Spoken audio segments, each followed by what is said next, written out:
Hello students, we're gonna read our problem.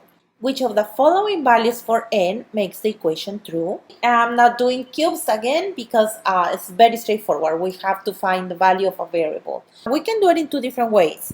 We can do substitution of the different choices that we have, or we can do it algebraically. And I think algebraically would be the best way to do it because then that's foundation for your next class. That might be 8th grade math or algebra 1, but it's foundation for you. Okay, so I'm going to copy the equation that's given on the right side, and it says 6 times n minus 12.8 is the same as 14.2. And then remember, guys, this means that we have 6 n's, and I'm going to put it in blue. It means this value here, it will be negative. It will be like having plus negative 12.8. That can be changed to minus 12.8. This at the end will become negative. And then on the right side, we also have positive. I'm going to stick to blue for the positives here. But the only thing that is different, guys, is that here, these are 6 n's that cannot be combined with this 12.8 because this 12.8 is only units. But this one is variable, so we cannot combine two different items, right? Okay, so I need to solve for this one, so I need to isolate my x. I need to figure the value of just one x. So that's why I'm gonna get started by getting rid of the ones. And we're gonna start doing opposite operations. The opposite of minus 12.8 will be plus 12.8. Great. And then if we do it on the left side to keep this balance, we do it also on the right side. Great. So we're going to do it. On the right side, I'm going to write plus 12.8. Making sure we line up the place value always. And let's do our operations. We bring down the equal sign.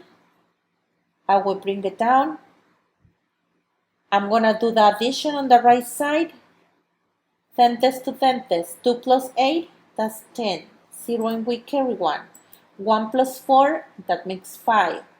Plus 7, that's a 7. But before that, we bring down the decimal point. Great. We line up the decimal point. Okay, let me continue with the addition. We said it was 7 here. And then 1 plus 1, that makes a 27. Right? Okay, awesome. And then on the left side, I bring down the 6 n's. That would be 6 n's. Or saying I have 6 times n. Be the same thing. And then minus 12.8 plus 12.8. You see how they are opposite? So it means they cancel out. So then now I just have this. And I'm going to write it like this. 6n equals 27. Remember, we keep this balance with the same, with the equal sign on both sides. And now I have 6 n's equals this. Remember, what we have to do is like if we have to distribute all these 27's into 6 n's on the left side, and that is called dividing. So we divide by 6 on the left side, and we distribute by 6 on the right side. We divide by 6. This is like saying, okay, I'm going to split into 6 n's, the 27, to see how much each n will get. Right. And then this value here, this division symbol here is long division. So I'm going to write a long division on the side. Okay, guys, so I copy the long division here on the left side. This is the long division symbol. The 27 goes inside the division symbol. This is our dividend. And then we are dividing by 6. This is our divisor. Okay, so now I'm going to say, can I multiply 6 by anything and be close to 2? And the answer is no. That 2 is way smaller than 6. The number in the division symbol inside the long division symbol must be bigger than the 6. Great. So then I need to get all the digits. So I'm going to go up to the 27.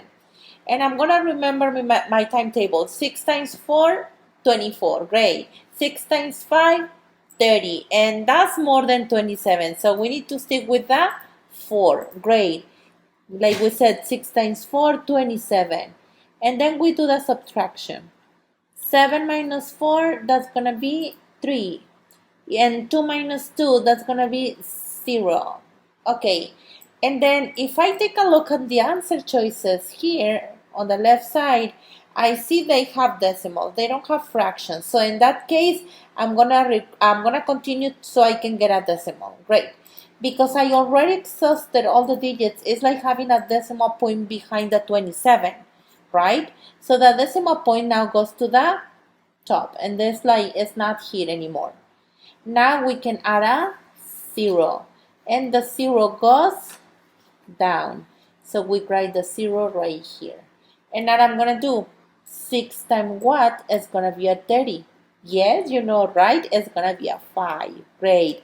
6 times 5, that is 30. Great.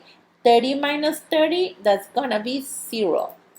And that way we found our answer. Our answer is letter D. Great, guys. Now, what would be another way to do this one? We already figured our answer, you see?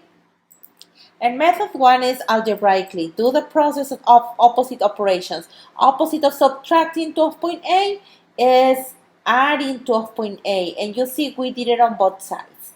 Great. We bring down the equal sign and we said, okay, minus 12.8 plus 12.8, we just kept the 6n. And then on the other side, 14.2 plus 12.8, and that's how we got this 27. Then we divided by 6. What can be the other way if we have multiple choices? Well, it could be by doing substitution. We're going to do just one example so we can see how it works. Example A, we copy our equation, 6 times n, and for n, I'm going to put an empty box. It says minus 12.8 equals 14.2. And remember, we're doing choice A right here. I just wanted to separate all this process. Okay, so the value we have for choice A is 4.6. So that means that here we should have a 4.6. So now I'm going to do this operation on the side. On the side, I'm going to do this 4.6 times the 6. Can you help me to multiply? 6 times 6, 36. 6 and we carry 3. 6 times 4, 24, plus 3, 27. Then we go back to check the decimals in each factor. Here we have 1 decimal. Here we have none. So the total is 1 decimal. From right to left, we move the decimal point 1 place. Then I'm going to do substitution here. This times this gets me 27.6 minus 12.8 should be equal to 14.2. See, guys? Okay, so now I have one subtraction. We have to do this operation here. And I'm going to do it right here. 27.6 minus line of the decimal point. And then I have 12.8. Like this. And I'm going to say, can I do 6 minus 8? The answer is no, right? We have to regroup. This will become a 16 and the 7 becomes a 6. Now I can do 16 minus 8 and the answer is 8. Decimal point, we bring it down. I do 6 minus 2, that is 4. And I do 2 minus 1, that is 1. So when I subtract 27.6 minus 12.8, I get 14.8. And on the other side, it should be equal to 14.2. And I know it's not equal.